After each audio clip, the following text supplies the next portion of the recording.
All right, time to dissect the stories to see what they're all about. And Sumbo Badijoko, public affairs analyst, would be doing that for us.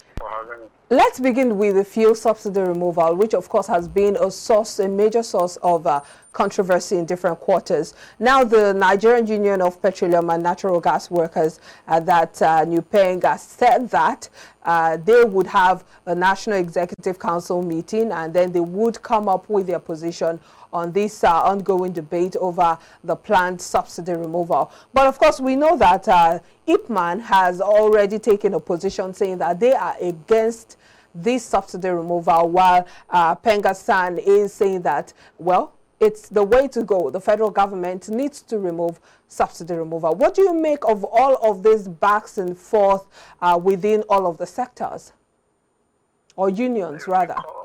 Yeah, the back and forth is as a result of the lack of trust on the part of the people towards the government. You know, this subsidy has been removed before. 2016 subsidy was removed. But it came back because the government was not sincere in the implementation of the policy, as well as in the food regulation of the downstream sector. Now, this current one is coming on the the backdrop of the fact that we now have the Petroleum Industry Act in place. And by virtue of that act, you cannot have subsidy. So the full implementation of the act is being delayed simply because of this subsidy issue. And subsidy is not really helping majority of Nigeria and even the government as well. People call it a scam because we are not feeling the effect. Despite the subsidy, the price of commodity keeps going back and forth. So what is now the role that the subsidy is playing? Occasionally we have scarcity. We're just coming out of one, and the price have gone up systemically again in the past 2 months. So when you look at all of these, you will know that we just must stop talking about subsidy at one point. In the law, economically speaking, it is an economic necessity because it's costing the government huge revenue. And the government is in having huge revenue crisis. We've been borrowing to fund budget. And we are borrowing also to service the debt of the initial borrowing. And we also earmark 1/4 of the budget for subsidy. So if the subsidy go, that money would cushion some effects within the economy and of course will relieve the government. But IPMAN is looking at it from the real angle that you cannot remove subsidy when you do not have the refining capacity. Currently, as we have today, Nigeria is having zero refining capacity. We import the product, and we cannot be subsidizing imported products. So let the subsidy go, but let refineries be in place first. That is the position of IPMAN, because they are tired of being at the mercy of tank farm owners and of course the major marketers. Because with sort of subsidy, if you are not going to, if you want to now remove the subsidy, then it's either you put the refinery in place or you allow the suppliers to be the one to import by themselves. Not that the NNPC will be the sole importer and now be distributing through the tank farm owners, now subjecting the IPMAN members to the exploitation of those groups. That is where IPMAN's position lies, and that's why they are against the removal of subsidy. And added to that, you know, you touched on the fact that we keep borrowing because we do not have the necessary infrastructure to, of course, boost our production. Look at the recent borrowing or the recent World Bank loan that the federal government has been talking about, the $800 million that would be used as a form of palliatives for those who would be affected. They say about 50 million Nigerians would be beneficiaries of that $800 million loan that they would be getting from the World Bank. What are your thoughts on this, especially looking at the fact that we are a highly indebted nation? Nigeria do not need palliative in terms of cash, what is it called now, cash transfer from the government. What we need is, okay, if you are removing the subsidy, what do the people will have in return? What are the products, what are the items that the subsidy will have direct impact on? Prices of goods and services. Now, of all these prices, food item is key. Put that money on the subsidy of food, or you import food and let there be surplus food in the market, people will not complain. Where people will raise eyebrow is the removal of subsidy leading to the price of bag, the price of a bag of rice, for instance, that is currently around 32,000 naira, now moving to like 50,000. People will not be comfortable with that. But if you remove the subsidy and you put the subsidy now on rice and other food items, and rather than the rice price going up, it rather came down to like 15,000. People would not mind the amount that the petroleum product is being sold. But when you just want to give them cash, that cash will not have any value, because if what they are going to buy with it, it also has increased in price, then the cash is useless. And how many Nigerians are even going to benefit? Don't forget, we have this huge challenge with corruption. When money like that is being dispensed, some people will sit on it and earmark large amounts of money for themselves alone. And in the end, those who are supposed to receive this money will not get it. Because if you ask them what is the data they are going to use, they will tell you they want to make use of the National Social Register, of which some states are not captured adequately in it. So these are things that are problematic, and it's better the government look. Thank God that it is not this Buhari administration that will be implementing the subsidy removal. It is the next government, and I'm sure they are aware of what is going on now. They will be making their own plan, but until they come up board, until they are fully in charge, they cannot be telling Nigerians what they will do. Indeed, a very big kettle of fish for the next administration to tackle headlong. But let's move on. This is coming from the rollout of the 5G. The story is that the increased 5G rollout and 4G expansion improved foreign investment into the telecommunications sector by 325.12%. That's just in 2022. And this data is coming from the capital importation from the National Bureau of Statistics, showing that telecoms attracted $456.8 million in 2022 compared to $107.46 million that was attracted in 2021. And this is, of course, as a result of the fact that that sector is retaining its foreign investment appeal despite the country's challenging economic environment. What do you think we're getting right in this sector? Well, it's an emerging market, and it's something that is developing rapidly in this nation. To the extent that the government is trying to cash in on it by creating a Ministry of Digital Economy, which focuses around ICT. And if you look at the ICT sector, that is one, if I may not call it the largest employer of young population in the country as we speak today. And everything evolves on data. And the data service is what the 5G and the 4G is about. It is challenging the network service and the data service provider to expand their facility, because there is heavy competition. It is a sector that is already deregulated, and of course the competition at that sector is already healthy. So you have the sector provider competing among themselves. It is that competition that is really driving the growth, because there is a ready-made market. We have about 60 million youth population that are heavy internet users. Some of them make a lot of money while network marketing, online digital content creation, cryptocurrency marketing, and so on. So all these things are what is driving the economy. And you have some other people too that are also running a virtual market. I don't want to be more advertising them, but you know the online malls that we have, that people order items for easy delivery.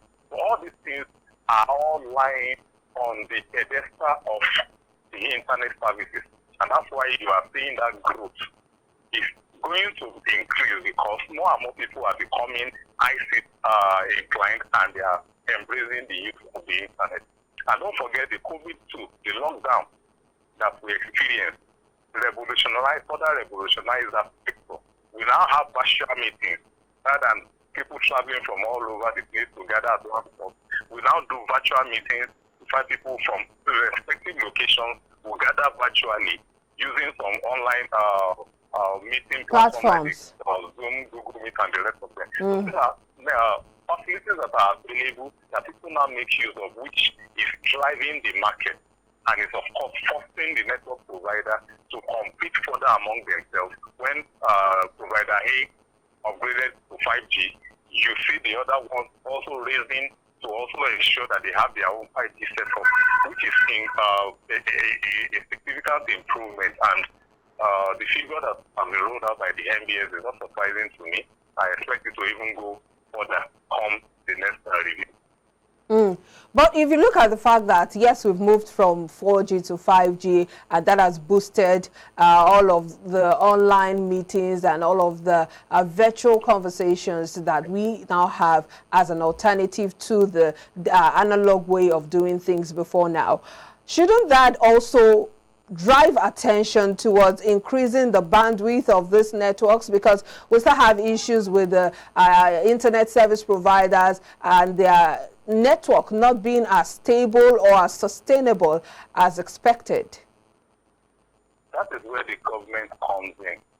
In fairness to the network, for them to even operate at the level which they are operating, owing to the unenabling environment that we have in Nigeria, we should give them credit.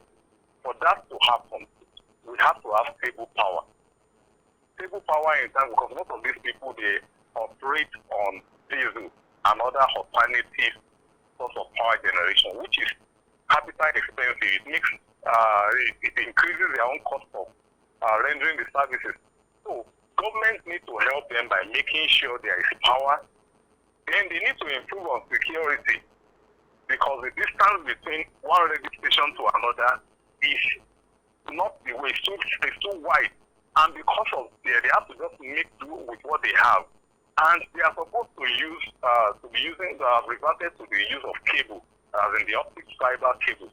But many a times they will make the cable at a particular route, and the government will come up in the name of road construction and all of that, destroy the cable, returning back to square one, and they will have to go back to the relay system that they've been using. So all these things are. And don't forget the security challenges in the northeast and those areas where banditry is heavily operational. Many of these facilities have been attacked by insurgent groups and rendering them useless. And because of that, it has limited the penetration of internet services to so many communities. So that cannot be done by them. It is the government that will help the sector by making sure the environment is enabling enough to really further thrive. And if the providers are not enough, they can also license more. When they have done all this, they can now begin to look at them.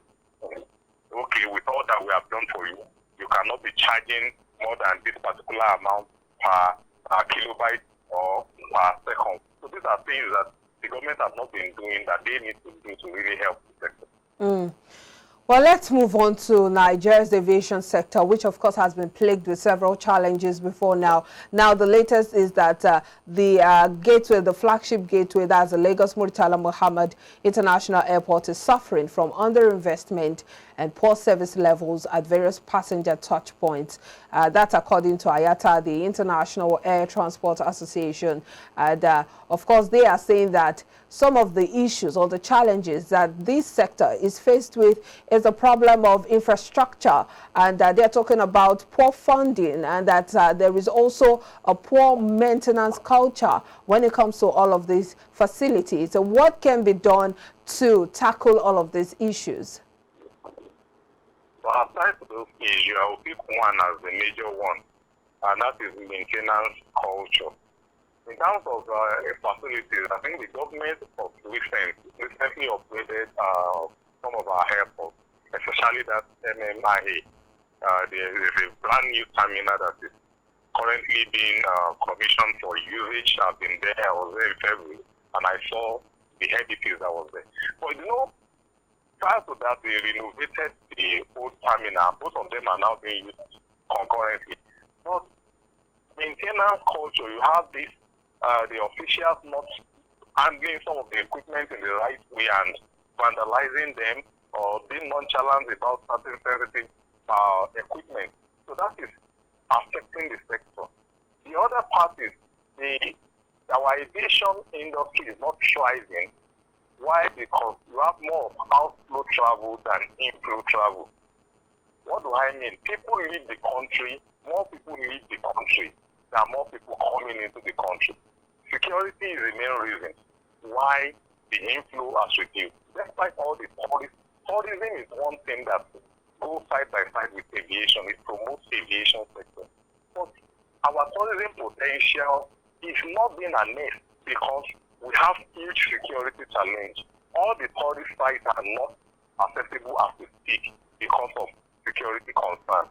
And we are not marketing the image of the country to holiday makers to come in. Those are the ones that will come and patronize the sector. And when the sector is not making huge return on capital investment, of course, new entry would not be coming into the market because they will look at the visibility of what they will stand to gain in their as return on their investment before they will come and invest in it. So this is a gamut of all that is wrong with this sector. We need to improve our security situation so that we can promote the image of the country and make it attractive for people to come in. We have market here. We have people that are doing businesses, but we don't have enough people to come from outside of the country. Rather, we have people leaving the shores of the country in the name of the Japa syndrome and all of that. But these are things that have to stop because that sector is yet to recover fully from the lockdown. Don't forget, the aviation industry was one of the major hits by the COVID-19 lockdown during that period.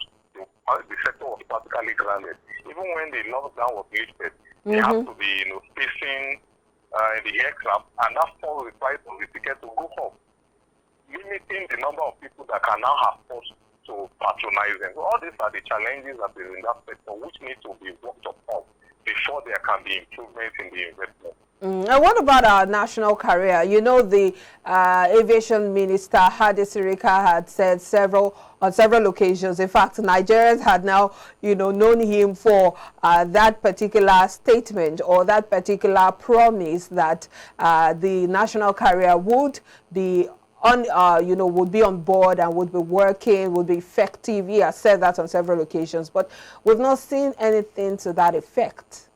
Well, unfortunately, he will not be able to do that because currently I think the local airline operators are in court, taking the ministry to court on the reason why they will have to contract with Ethiopian airline rather than one of them locally, which I think we talked about it the last time I was on board in your station.